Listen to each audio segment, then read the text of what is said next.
First, let's start off with what happened with Poland. So, for those who do not know, we have had multiple drone strikes that occurred in Poland. Many of them were intercepted with Polish air defense. Aircraft were scrambled to defend the airspace. Now, what's interesting and unique about this is that drones have been streaming from Russia into Ukraine every night. Um, it's continuous. The issue though is um it wasn't just one wayward drone that went into Polish airspace. It was multiple. Many reports are double digits, and they were knocked down successfully for the most part. A few actually leaked through. There have been unverified pictures and reports of damage on the ground in Poland. This is a significant escalation. President Zelensky of Ukraine said that the sheer amount of these drones means that this is not something that is an accident, like a wayward drone. These drones, by the way, have been used all throughout this war. They're Iranian in origin, and Russia has become very good and proficient in using them. So that means they know where they're aiming them most of the time, or almost all the time. So to have not just one, not two, but over 10 enter Polish airspace seems pretty deliberate. And that's exactly how Poland is taking it. Now, if you know anything about Poland's history, one of the reasons NATO exists is because of what happened to Poland in 1939. That also being said, um, President President Tusk is the actual president of Poland at the moment. They just had an election that's going to turn over. Matter of fact, the newly elected president visited President Trump. I want to say this past week. He's nationalist, so I'm sure they got along.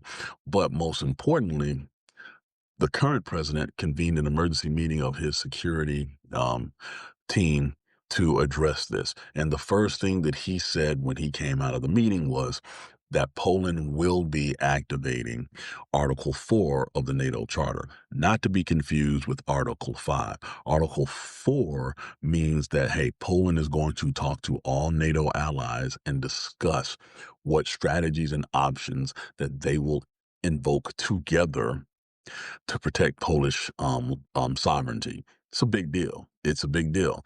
Now, NATO allies, work continuously together for just such occasions, but to actually activate that and to take a look at the plans and the strategies of what they're going to do to deal with Russia is a significant escalation. This is not to be confused with Article 5, which is the call for collective self-defense, meaning if one gets attacked, everyone gets attacked. Now, technically, would Poland be within their right to try to activate Article 5? Yes, especially if some of those drones actually made it to the ground. However, however, there are steps that you take before getting there. Um, by invoking Article 4, this still allows for cooler heads to prevail, but, we don't really know what the intentions are from Russia. No statement has come out. Meanwhile, earlier in the day, Israel struck Qatar, going after Hamas leadership. Now, what's terrible about this is Qatar has been basically the emissary, the intermediary between Israel and Hamas, trying to negotiate a peace for the Gaza war. And Israel made this strike happen without warning either the United States or Qatar. Very, very, very bad diplomatic move, but Netanyahu and his security team felt it was in their best interest to do so. This obviously sours peace negotiations long term between Hamas and Israel. And then Hamas also came out later and said that the targeted people, um, the targeted leaders of Hamas that Israel went after, are still alive. So was it worth it? Now, it's very key to remind you that Netanyahu did not give Trump a heads up. So last night, in another overview of things that are going on, President Trump went out to dinner with the Vice President of the United States, and the Secretary of State to a seafood steakhouse in D.C. to show how peaceful D.C. is with the occupation of D.C.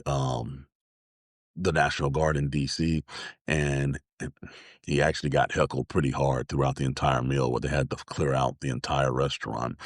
But made a statement saying he had no idea that the strikes that Israel were conducting were going to happen, and he was, very disappointed and upset about it. Well, it happened anyway. So good luck restarting the peace process there. Understand that he's very protective of the Qataris since they gave him a $400 million jet, and Israel did not care. So in a span of less than basically 16 hours, you saw unprovoked attacks in Poland and Qatar that were part of a larger conflict in Gaza and Ukraine, and the United States looking like we have no idea what's going on. But most importantly, Putin and Netanyahu took these actions, unilaterally without warning the United States or allies, showing that there's a blatant disrespect for United States, its diplomatic arm, and any consequences that may happen. So that's my take on things. I don't know where we go from here. It'll be interesting to see the statements that the White House puts out this morning. They originally were going to make statements just on the Qatari incident, but now they're going to have to address what happened with Poland. Make no mistake, you can go on social media and see various random reports, etc., but do not be fooled. Use vetted news sources as you collect information because social media got spun up real quick. Now, there were air defenses to include F-35 scrambled as part of protocol, but we need to cut through the noise and through the rhetoric and see exactly what happened and watch Poland utilize the NATO alliance to protect itself. This is exactly why Ukraine wanted to be in NATO for this type of scenario. So we'll see how it goes moving forward. If anything else breaks, we'll break in to talk about it. But um, significant escalation in the last 24 hours that basically is contributing to further destabilization all around the world. Thanks for watching. Thanks for listening.